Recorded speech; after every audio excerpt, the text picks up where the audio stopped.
दोस्तों, मैं केशव सैनी स्वागत करता हूं आपका के फिजिक्स क्लासेज में।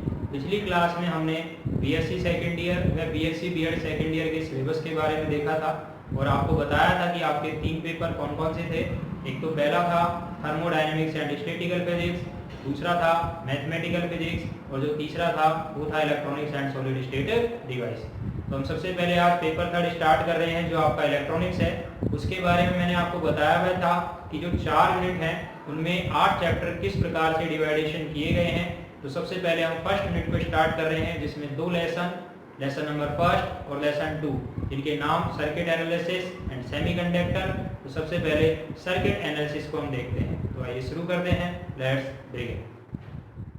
का फर्स्ट पार्ट है सर्किट एनालिसिस। इसमें हम सामान्य सर्किट के बारे में जो परिभाषाएं होती हैं, जैसे जाल क्या होता है, सक्रिय परिपथ, निष्क्रिय परिपथ, टर्मिनल्स क्या होते हैं, प्रतिबाधा, साथ ही साथ किरचॉफ का नियम या परिपथों से संबंधित कुछ प्रमेय होती हैं, अध्यारोपण, नॉर्टन, इनका सर्किट में उपयोग किस प्रकार से किया जाता है, इस पार्ट में हम पढ़ेंगे। तो शुरू करते हैं। इसमें सबसे पहले जो जनरल परिभाषाएं की बात की जाती है तो सबसे फर्स्ट आती है जाल। जाल क्या होता है? विभिन्न विद्युत अवयवों, विभिन्न विद्युत अवयव। विद्युत अवयव का मतलब होता है जो अवयव विद्युत से चलते हैं। विभिन्न विद्युत अवयवों तथा विद्युत स्रोतों, विभिन्न विद्युत अवयवों तथा विद्युत स्रोतों से बने, विभिन्न विद्युत अवयवों तथा विद्युत स्रोतों से बने परिपथ को जाल कहते हैं। क्या कहते हैं? जाल कहते हैं। यानी कहने का मतलब ये हो गया कि अगर हम इस परिभाषा को ध्यान से देखें तो समझें, पहली चीज है विद्युत अवयव और दूसरा है विद्युत स्रोत। विद्युत अवयव क्या होते हैं कि जैसे प्रतिरोध बोल सकते हो आप, संधारित्र बोल सकते हो, प्रेरकत्व बोल सकते हो, और भी उपकरण आप नाम में ले सकते जैसे ट्रांजिस्टर, डायोड, ट्रायोड। तो ये जो सब हैं ये सब किससे चलते हैं? विद्युत स्रोत से चलते हैं। विद्युत स्रोत का मतलब धारा, जैसे वोल्टा स्रोत, यहाँ हम पढ़ेंगे 2 प्रकार के स्रोत होते हैं, एक होता है वोल्टा स्रोत और एक होता है धारा स्रोत। तो जाल क्या है?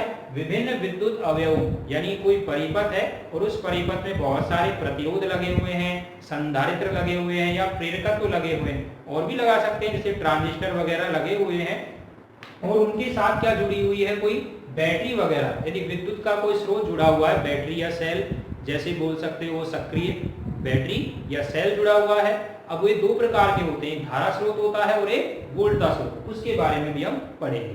तो जाल में हमने क्या सीखा? विभिन्न विद्युत अवयवों तथा विद्युत स्रोतों से बने परिपथ को क्या कहा जाता है? जाल कहा जाता है। या आप ये भी कह सकते हैं विभिन्न विद्युत अवयवों तथा विद्युत स्रोतों से बने बंद परिपथ को। तो यहाँ एक शब्द और ऐड कर सकते हो आप, बंद परिपथ को क्या कहते हैं? जाल कहते हैं। आगे क्या कहता है इसमें? दूसरी परिभाषा आती है। हम जनरल परिभाषा देख रहे हैं पहले सर्किट एनालिसिस को पढ़ने के लिए। तो दूसरा आता है परिभाषा सक्रिय परिपथ। तो सक्रिय परिपथ में क्या कहता है कि यदि किसी बंद परिपथ में, यदि किसी बंद परिपथ में सेल या बैटरी उपस्थित हो, सेल या बैटरी, सेल हो या बैटरी हो, उपस्थित हो,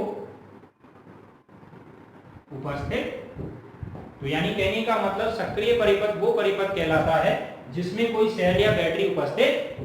जैसे फॉर एग्जांपल, अगर हम यहाँ पर ये एक रेजिस्टेंस का सिंबल है, आपको पता है, और यहाँ पर ये कैपेसिटर, संधारित्र, और इसके साथ अगर हम कोई बैटरी वगैरह को जोड़ दें तो यहाँ पर ये संधारित्र हो गया सी आपका। तो सक्रिय परिपथ क्या कहलाता है? यदि किसी बंद परिपथ में, अब ये बंद है, पूरे तरीके से चारों तरफ से वायर कवर्ड है, तो यदि किसी बंद परिपथ में सेल हो या बैटरी उपस्थित हो तो वो कैसा परिपथ कहलाता है? सक्रिय परिपथ कहलाता है। अगर इसके बाद हम दूसरा परिपथ देखें, निष्क्रिय परिपथ। कौन सा? निष्क्रिय परिपथ। तो निष्क्रिय परिपथ जिसमें निष्क्रिय हो, कोई काम ना कर रहा हो, तो इसका जस्ट उल्टा हो जाएगा। तो क्या कहेंगे? यदि किसी बंद परिपथ में सेल या बैटरी उपस्थित की जगह क्या हो जाए? अनुपस्थित हो जाए। यानी कहने का मतलब अगर इस परिपथ में ये एक हमने आर और सी वाला लिया, और अगर इस परिपथ में कोई सेल या बैटरी जैसा कि आपको दिख रहा है उपस्थित नहीं है यानी अनुपस्थित है, तो वो कौन सा परिपथ कहलाता है? आपका निष्क्रिय परिपथ कहलाता है। तो तीन परिभाषाएं मैंने अभी अभी बताई आपको। जाल क्या है? विद्युत अवयव जो विद्युत से चलते हैं तथा विद्युत स्रोत जिनसे हमें धारा प्राप्त होती है से बना कोई बंद परिपथ तो जाल कहलाता है। सक्रिय परिपथ यानी अगर उस बंद परिपथ में सेल या बैटरी उपस्थित है तो वो सक्रिय परिपथ कहलाता है। निष्क्रिय परिपथ यदि उस बंद परिपथ में क्या उपस्थित नहीं है? सेल या बैटरी उपस्थित नहीं है, या ये बोल सकते हो अनुपस्थित है, तो वो कौन सा कहलाता है? आपका निष्क्रिय परिपथ। इसके बाद अगर हम अगली परिभाषा देखें तो अगली परिभाषा आती है आपकी चतुर टर्मिनल जाल। चतुर टर्मिनल जाल क्या कहता है कि भाई वह जाल जिसमें दो इनपुट यानी दो तो निवेशी परिपथ हो या निवेशी टर्मिनल हो और दो ही कैसे हो? निर्गत टर्मिनल हो। तो अगली अगर हम परिभाषा देखें तो अगली परिभाषा आती है चतुर टर्मिनल जाल। तो चतुर टर्मिनल जाल में क्या कहता है कि जिसमें दो तो इनपुट हो यानी दो निवेशी टर्मिनल, दो तो कैसे हो? निवेशी टर्मिनल हो, और तथा दो कैसे हो? निर्गत टर्मिनल हो। दो कैसे हो? निर्गत टर्मिनल। मैंने यहां पूरी परिभाषा नहीं लिखी है, लेकिन मेन चीजें जो हैं वो आपको लिख दी हैं कि चतुर टर्मिनल जाल क्या कहता है कि भाई वह जाल जिसमें दो तो निवेशी टर्मिनल हो तथा दो कैसे टर्मिनल हो? निर्गत टर्मिनल हो, तो वो जाल आपका कैसा कहलाता है? चतुर टर्मिनल जाल कहलाता है। अब इस चतुर टर्मिनल जाल का अगर हम डायग्राम बनाएं तो किस प्रकार से बना सकते हैं? यह हमने एक जाल लिया, सर्किट एनालिसिस में जब भी हम पढ़ेंगे तो इस प्रकार का एक बॉक्स बनाएंगे और इसमें बोल देंगे, उस बॉक्स को नाम दे देंगे कि भाई ये बॉक्स आपका जाल है। जाल का मतलब मैंने अभी भी बताया था कि इसमें बहुत सारे अवयव जुड़े हुए हैं। तो इसमें दो तो निवेशी टर्मिनल हो, तो यहां हमने दे दिए दो निवेशी टर्मिनल और यहां पर हमने बना दिए दो निर्गत टर्मिनल। तो ये तो हो गए आपके कौन से टर्मिनल? निवेशी टर्मिनल। और निवेशी टर्मिनल को क्या कहा जाता है? इनपुट। और यहां पर ये कौन सा हो गया आपका? निर्गत टर्मिनल हो गया, और निर्गत टर्मिनल को क्या कहा जाता है? आउटपुट कहा जाता है। तो ये हो गया आपका आउटपुट। तो चतुर टर्मिनल जाल में क्या सीखा हमने कि जिसमें दो निवेशी टर्मिनल हो और दो कैसे हो? निर्गत टर्मिनल हो, तो वो आपका जाल क्या कहलाता है? चतुर टर्मिनल जाल कहलाता है। ये सामान्य परिभाषाएं आपको पता होनी चाहिए, क्योंकि जब हम सर्किट एनालिसिस पढ़ेंगे तो वहां लैंग्वेज आती है सिर्फ कि चतुर टर्मिनल जाल, तो हमें ये माइंड में जैसे ही चतुर टर्मिनल जाल का नाम लेंगे माइंड में ऑटोमेटिक फिगर आ जाना चाहिए कि भाई इस प्रकार का चतुर टर्मिनल जाल होता है जिसमें दो निवेशी टर्मिनल होते हैं और दो कैसे टर्मिनल होते हैं? निर्गत टर्मिनल होते हैं। तो ये कौन सा हो गया आपका? चतुर टर्मिनल जाल। अगर इसके बाद अगर हम अगली बात करें तो अगला होता है त्रि-टर्मिनल जाल। कौन सा होता है? त्रि-टर्मिनल जाल। तो सीधी सी बात है, टर्मिनल का मतलब है तार, तो त्रि-टर्मिनल का मतलब क्या कहता है कि जिसमें कितने तार हों? तीन तार हों, वो आपका कौन सा कहलाता है? त्रि-टर्मिनल जाल। तो हम चतुर टर्मिनल जाल से ही त्रि-टर्मिनल जाल बनाएंगे। तो किस प्रकार से? वो ये कहता है कि यदि आप निवेशी और निर्गत के बीच, निवेशी टर्मिनल और निर्गत के बीच किसी एक टर्मिनल को उभयनिष्ठ कर दें। यहां हमने तीन प्रतिबाधाएं जोड़ी हैं समझाने के लिए। इसको नाम दे दिया Z1, ये Z2 हो गया, और यहां हमने नाम दे दिया Z3। तो देखें एक टर्मिनल को हमने इनके बीच में क्या कर दिया है? उभयनिष्ठ कर दिया है। तो कहने का मतलब क्या हो गया त्रि-टर्मिनल जाल में कि यदि निवेशी और निर्गत टर्मिनल के बीच में किसी एक टर्मिनल को क्या कर दिया जाए? उभयनिष्ठ कर दिया जाए, तो वो आपका कौन सा जाल कहलाता है? त्रि-टर्मिनल जाल कहलाता है। क्लियर हो गया होगा। अगली परिभाषा की अगर हम बात करें, त्रि के बाद अब कौन सा रह गया? द्वि-टर्मिनल जाल। तो द्वि-टर्मिनल जाल में क्या कहता है? द्वि-टर्मिनल जाल।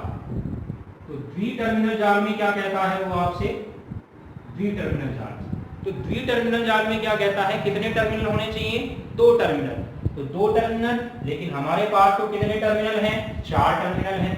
तो तो ऐसी स्थिति में वो क्या कहता है कि यदि निवेशी या निर्गत टर्मिनल में से एक टर्मिनल को उभयनिष्ठ कर दिया जाए, कैसा कर दिया जाए, उभयनिष्ठ। अगर मान लो ये आपका इनपुट है, इनपुट का मतलब निवेशी, और यहाँ ये क्या था, आपका आउटपुट था।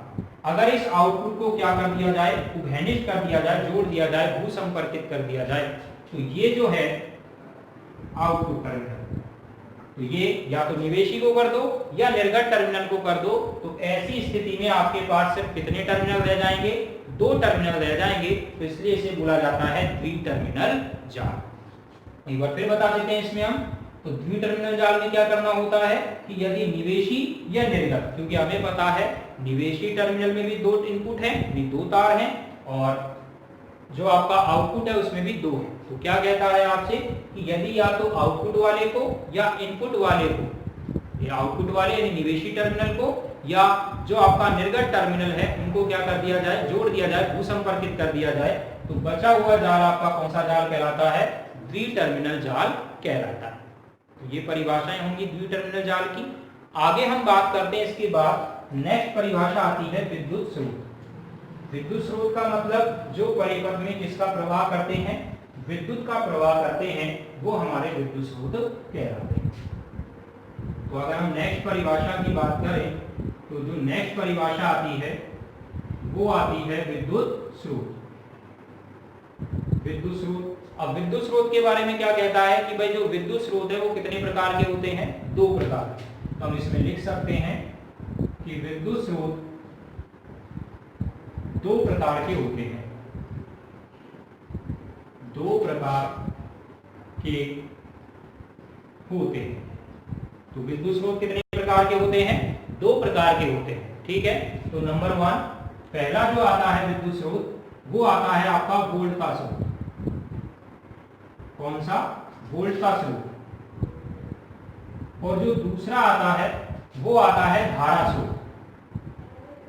तो हम इन दोनों के बारे में देखेंगे कि वोल्ट का स्रोत क्या होता है और धारा स्रोत क्या होता है, इन दोनों के बारे में हम यहाँ डिस्कस करेंगे। तो सबसे पहले हम बात करेंगे वोल्ट का स्रोत। करते हैं हम वोल्ट का स्रोत की। तो भाई वोल्ट का स्रोत क्या होता है, सबसे पहले इसके बारे में हम बात करेंगे, इसको समझेंगे कि वोल्ट का स्रोत होता क्या है। तो इसके लिए क्या कहता है, वह स्रोत, थोड़ा हम इसको लिख लेंगे ताकि समझाने में आपको आसानी रहे। वह स्रोत जिसकी आंतरिक प्रतिबाधा, आंतरिक प्रतिबाधा बोल लो या आंतरिक प्रतिरोध बोल लो, वह स्रोत जिसकी आंतरिक प्रतिबाधा उसके श्रेणी क्रम में जुड़ी हो, श्रेणी क्रम में क्या हो, जुड़ी हो।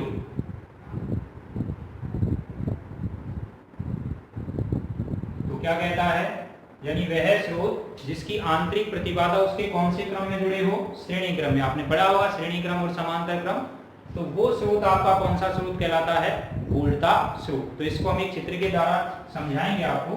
तो हमने यहाँ एक डायग्राम लिया, एक बैटरी ली है जिसे हमने ई से दर्शाया हुआ, और इसके समांतर श्रेणी क्रम में, इसके श्रेणी क्रम में इसका आंतरिक प्रतिरोध जोड़ दिया, क्या, Ri, और यहाँ पर एक लोड प्रतिरोध लगा दिया हमने, क्या, Zl। चाहे इसको ऐसे बना लो या ऐसे भी दर्शा सकते हैं हम इसको, ध्यान दें। तो ये हो गया हमारा R, ये प्लस होता है बड़ा वाला डंडा और छोटा माइनस का होता है। तो अब इसमें पहले मैं छोटी छोटी चीजें आपको समझा दूं। तो आंतरिक प्रतिबाधा क्या होती है, सबसे पहले तो हम ये देखें। आप सबने 12वीं क्लास में छोटा सा टॉपिक पढ़ा होगा, आंतरिक प्रतिरोध। तो उसी को क्या नाम दिया गया है यहाँ पर, आंतरिक प्रतिबाधा बोल लो या आंतरिक प्रतिरोध। तो क्या कहता है कि चाहे हम लिक्विड सेल की बात करें, जैसे सीसा संचायक सेल या शुष्क सेल की बात करें, तो जो उनके अंदर का घोल होता है, सेल के अंदर का घोल होता है, वो आयनों या आवेश वाहक जो इलेक्ट्रॉन हैं उनके मार्ग में क्या उत्पन्न करता है, बाधा या रुकावट। अब चूंकि ये जो प्रतिरोध है या जो ये बाधा है ये सेल के अंदर की होती है, इसलिए इसे क्या बोला जाता है, आंतरिक प्रतिबाधा। और सबसे बड़ी चीज आप याद रखें, किसी भी सेल की आंतरिक प्रतिबाधा उसके साथ हमेशा श्रेणी क्रम में जोड़ी जाती है। कौन से क्रम में जोड़ी जाती है? श्रेणी क्रम में। ये सिर्फ वोल्टता में लागू होता है, यानी किसी भी वोल्टता स्रोत की जो प्रतिबाधा है वो उसके साथ श्रेणी क्रम में जोड़ी जाती है। तो हमने क्या किया, एक बैटरी ले ली और उसकी आंतरिक प्रतिबाधा Ri को उसके साथ श्रेणी क्रम में जोड़ दिया, और यहाँ एक लोड प्रतिरोध क्या ले लिया, RL। तो अब क्या कहता है, अब हम सबसे पहले निकालेंगे इस परिपथ में प्रवाहित धारा। तो मैंने माना कि इस बैटरी द्वारा कितनी धारा दी गई है, I। तो हमने लिखा परिपथ में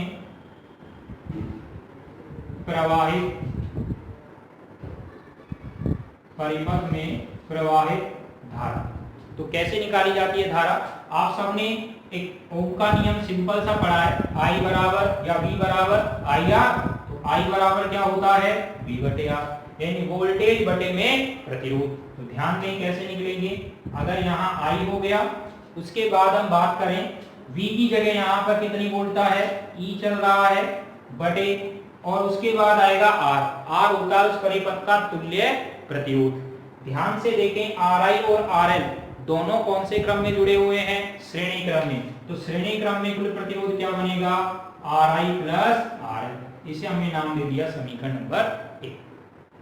समझ में आ रहा होगा। यहाँ जो RL है उसे बोला जाता है लोड प्रतिरोध या उच्च प्रतिरोध। क्यों उच्च प्रतिरोध? इसका मतलब क्या होता है कि अगर ज्यादा से ज्यादा वोल्टता आ जाए तब भी इस प्रतिरोध में, यानी ये गलता नहीं है, इसके मान पर कोई प्रभाव नहीं पड़ता। तो हमने क्या निकाल लिया, इस सेल द्वारा दी गई धारा आई। अब आगे क्या कहता है, उसके बाद ध्यान दें, जब ये धारा आई इस Ri में से होते हुए यहाँ लोड RL पर पहुंचेगी, इस पर पहुंचेगी लोड RL पर, लोड प्रतिरोध RL पर पहुंचेगी, तो ये RL यहाँ से लेकर यहाँ तक मौजूद है, दिख रहा होगा सबको। RL में I धारा प्रवाहित हो रही है, तो इस RL के सिरों पर विभवांतर कितना होगा। ओम का नियम सबने पढ़ा है कि अगर हम बात करें किसी चालक तार में I धारा बह रही है जिसका प्रतिरोध I है, तो उसके सिरों पर विभवांतर लिखा जाता है V बराबर IR से। तो ऐसे ही हम यहाँ पर ले रहे हैं, जो लोड प्रतिरोध RL है उसमें I धारा प्रवाहित हो रही है, तो हम ये देखना चाहते हैं कि RL के सिरों पर विभवांतर कितना है। तो हम लिखेंगे कि RL के सिरों पर विभवांतर, तो हमने लिखा अब RL के सिरों पर विभवांतर,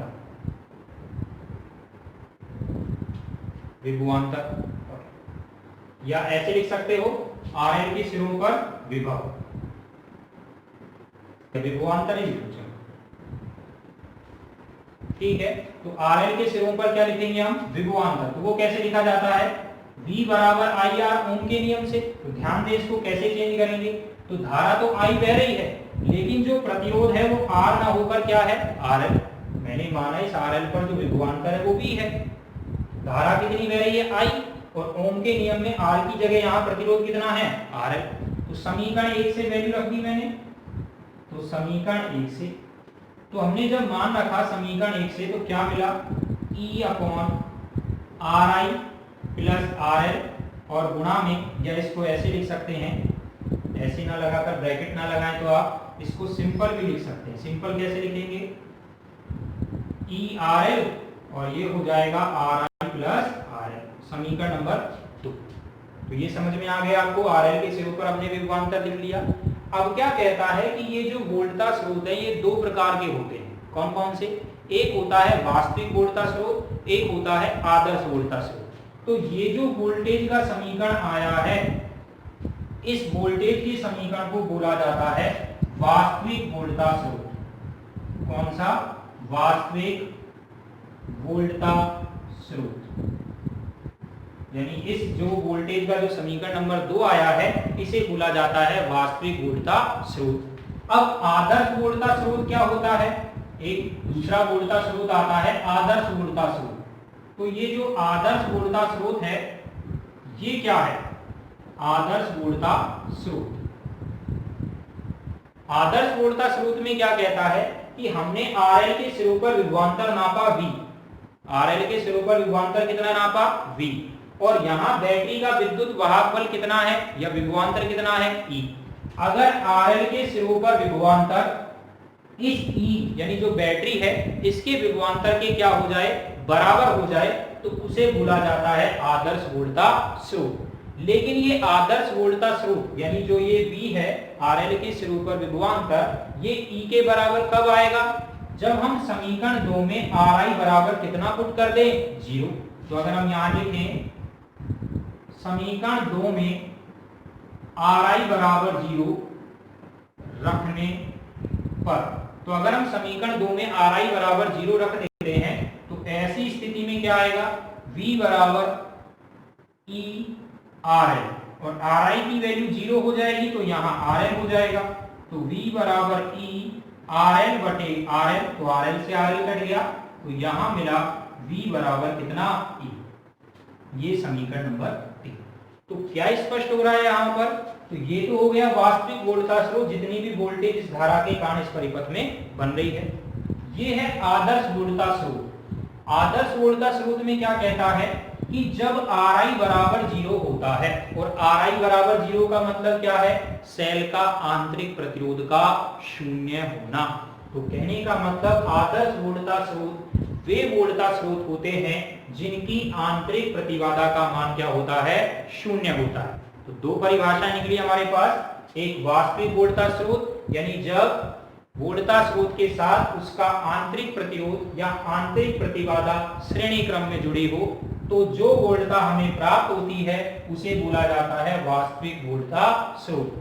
परंतु जो दूसरा है आदर्श वोल्टा स्रोत, ये कब होता है, जब सेल की आंतरिक प्रतिबाधा या आंतरिक प्रतिरोध का मान क्या हो, शून्य हो।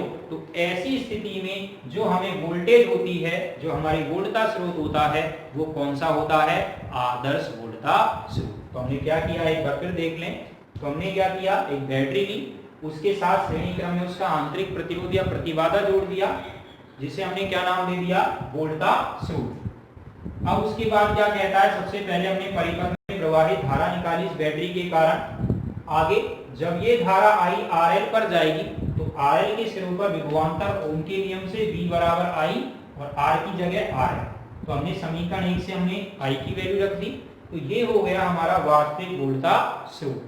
कैसा हो गया, वास्तविक वोल्टा स्रोत। एक दूसरा वोल्टा स्रोत और होता है आदर्श वोल्टा स्रोत। ये कब निकाला जाता है, अगर समीकरण 2 में Ri बराबर 0 रख दे। ऐसा क्यों, वो ये कहता है कि आदर्श वोल्टा स्रोत तब होगा जब इस बैटरी का विद्युत वाहक बल और RL के सिरों पर विभवांतर दोनों के मान बराबर। और ये मान कब बराबर हो सकते हैं, जब समीकरण 2 में Ri बराबर 0 रखें। तो हमने रख के देखा, चेक किया, और हमारे पास आ गया V बराबर E। इसका मतलब ये हो गया कि आदर्श वोल्टा स्रोत तब होता है जब Ri बराबर 0। Ri बराबर 0 का मतलब सेल की आंतरिक प्रतिबाधा या प्रतिरोध का मान कितना होता है, शून्य होता है। तो उसे बोला जाता है आदर्श वोल्टा स्रोत। तो ये हो गया, तो ये हो गया हमारा वोल्टा स्रोत। इसके बाद अगर हम दूसरे की बात करें, जो दूसरा हमारा है वो कौन सा है, धारा स्रोत। तो भाई धारा स्रोत में क्या कहता है, उसमें भी दो प्रकार के होते हैं। कौन कौन सा, एक तो होगा आदर्श धारा स्रोत और एक होगा वास्तविक धारा स्रोत। तो आदर्श धारा स्रोत और वास्तविक धारा स्रोत में क्या अंतर है, उसके बारे में हम यहाँ पर देखेंगे। लेकिन सबसे जरूरी बात कि यहाँ पर अंतर क्या होता है वोल्टा स्रोत में और धारा स्रोत में, यानी जो वोल्टा स्रोत है आपका उसमें और धारा स्रोत में क्या अंतर होता है, हम सबसे पहले ये देखेंगे। तो अगला हमारा है धारा स्रोत। तो जो धारा स्रोत है उसमें क्या कहता है कि जब आपका जो सेल है उसका आंतरिक प्रतिरोध, कौन सा प्रतिरोध, आंतरिक प्रतिरोध उसके साथ कौन से क्रम में जुड़ा हो, श्रेणी क्रम में जुड़ा, सॉरी श्रेणी का तो हो गया, समांतर क्रम में जुड़ा हो, तो वो आपका क्या कहलाता है, धारा स्रोत। तो क्या कहता है, हम इसमें लिख लेंगे, जब आंतरिक प्रतिबाधा,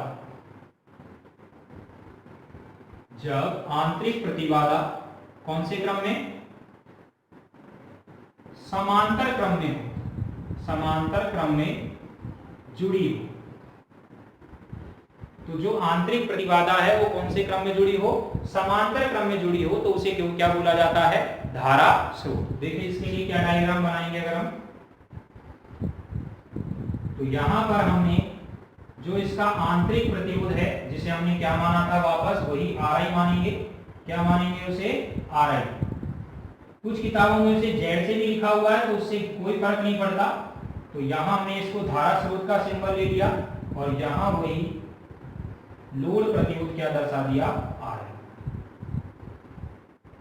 तो यहां हो गया आपका RL, ये Ri हो गया, इसे नाम दे दिया I, E और क्या Q। तो सबसे पहले अगर हम परिपथ में प्रवाहित धारा की बात करें, किसकी बात करें, धारा की बात, तो कैसे लिखा जाएगा, या ये भी लिख सकते हैं परिपथ में प्रवाहित धारा। हम लिखें परिपथ में प्रवाहित धारा।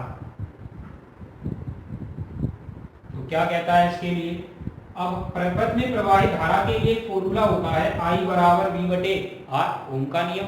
तो I बराबर V बटे R कैसे लिखा जाएगा, उसके लिए क्या कहता है, ध्यान दें। तो भाई I तो ये धारा हो गई जो हमें निकालनी है, ये वाली। अब यहाँ V, लेकिन आप ध्यान से देखें, क्या आपको यहाँ कोई वोल्टता स्रोत दिख रहा है, नहीं दिख रहा ना। लेकिन एक चीज ध्यान रखना, ये धारा स्रोत और ये उसका आंतरिक प्रतिरोध, ये दोनों जुड़कर एक वोल्टता का निर्माण करते हैं। तो कैसे लिखा जाता है वो, IEQ RI, और यहां पर नीचे आएगा RI प्लस RI। ध्यान दें कैसे, ये धारा ये प्रतिरोध क्या एक वोल्टता नहीं बन गया भी, ध्यान दें। IEQ एक धारा स्रोत हो गया, RI क्या हो गई आपका प्रतिरोध हो गया, क्या दोनों मिलकर एक वोल्टता नहीं बनाएंगे क्या। और तुल्य प्रतिरोध कितना है यहाँ पर, RI प्लस RI। तो ये हो जाएगा I बराबर IEQ RI अपॉन RI, यानी RI प्लस RI। अब आगे ध्यान दो, उसके बाद क्या कहता है, यहां तक आने के बाद I बराबर IEQ RI।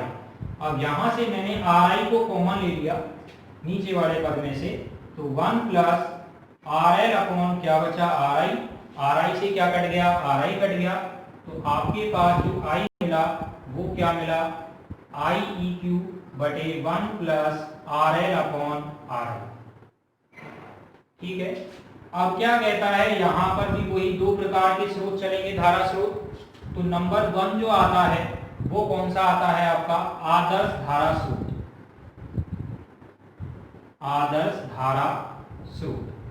तो आदर्श धारा स्रोत में क्या कहता है, ध्यान देना आपका, इसको अगर मैं समीकरण नंबर 1 डाल लूं, तो आदर्श धारा स्रोत, तो आदर्श धारा स्रोत का वही परिभाषा जो मैंने पीछे बताया था।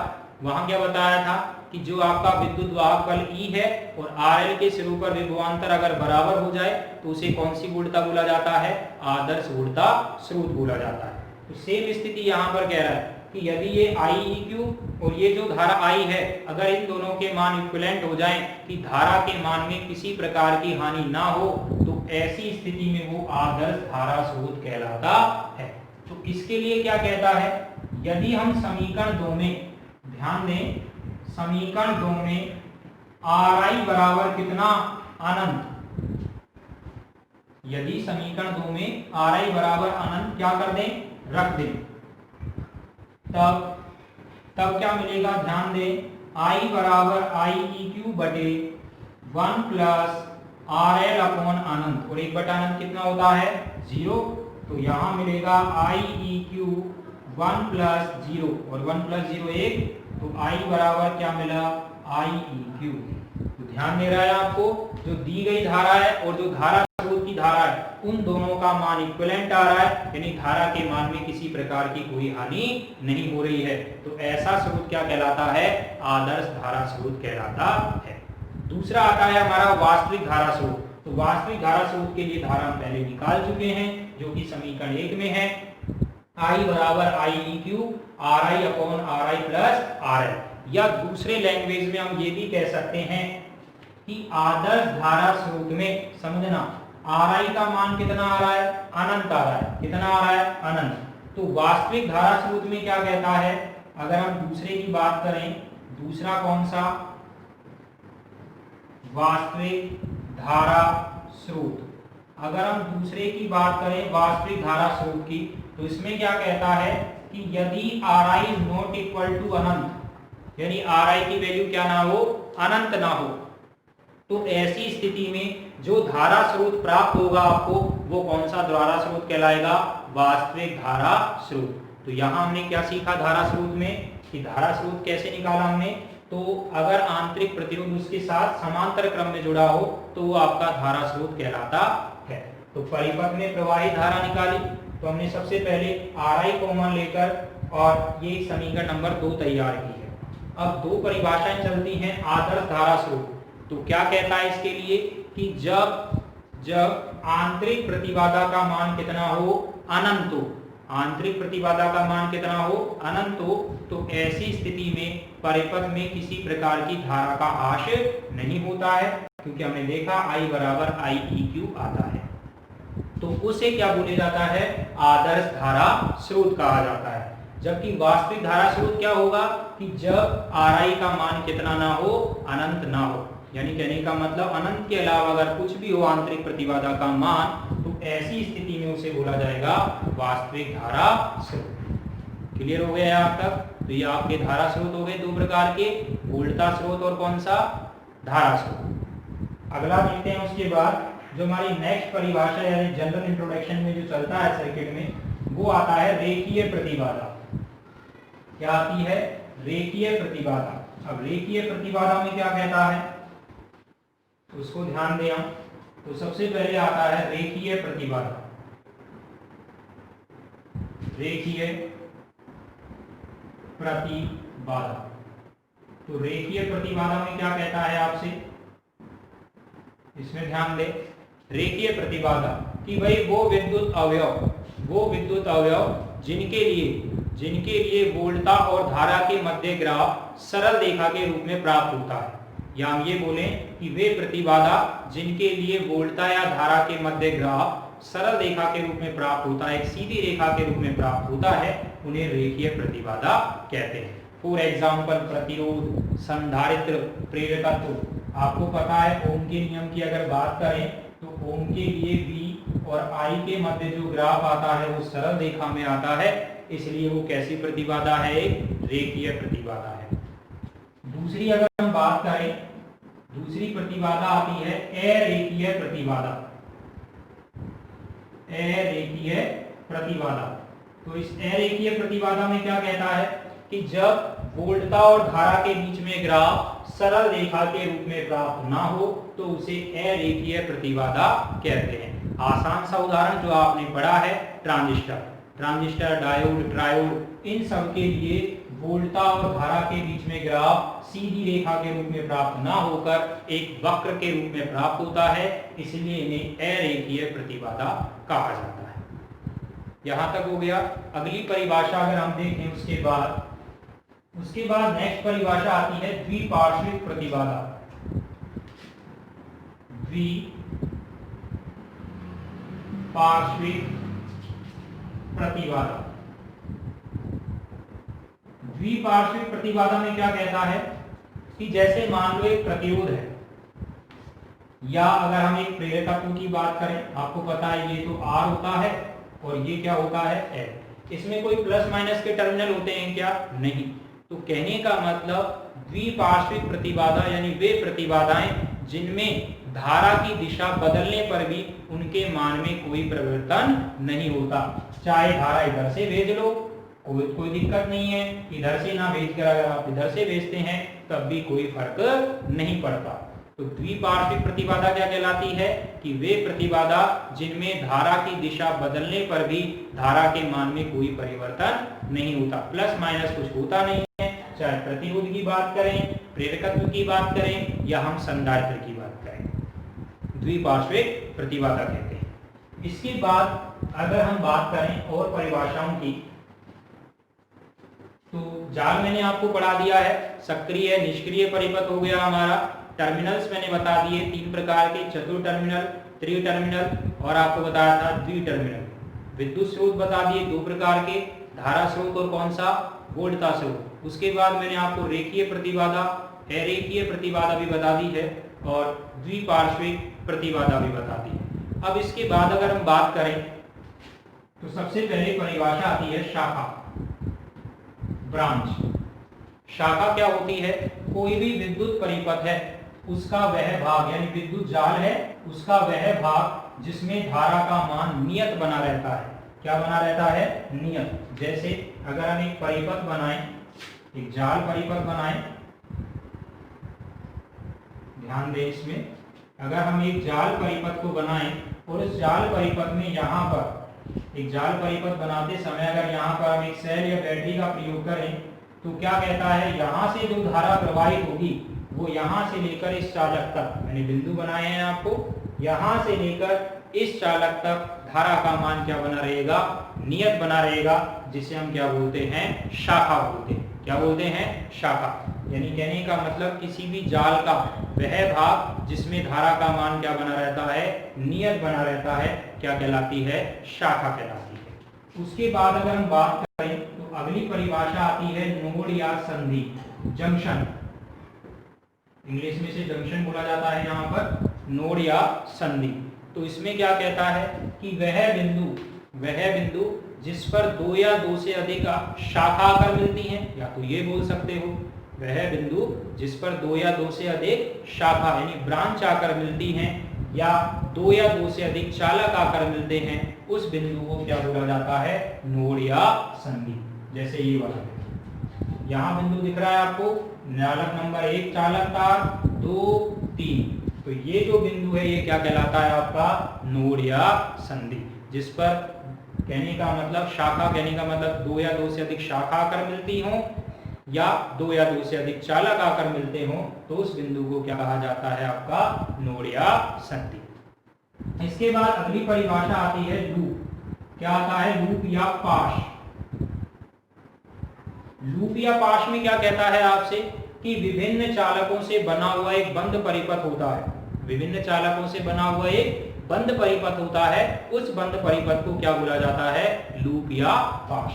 अगर मैं इसको एक नाम दे दूं A B C D, ध्यान देना, और यहाँ अगर नाम दे दें, सब जुड़े हुए हैं, और यहाँ अगर आप नाम देना चाहें E F और A G, तो ध्यान दें जो A B F G और A, ये आपका क्या कहलाता है? लूप कहलाता है। क्या कहलाता है? लूप या पाश।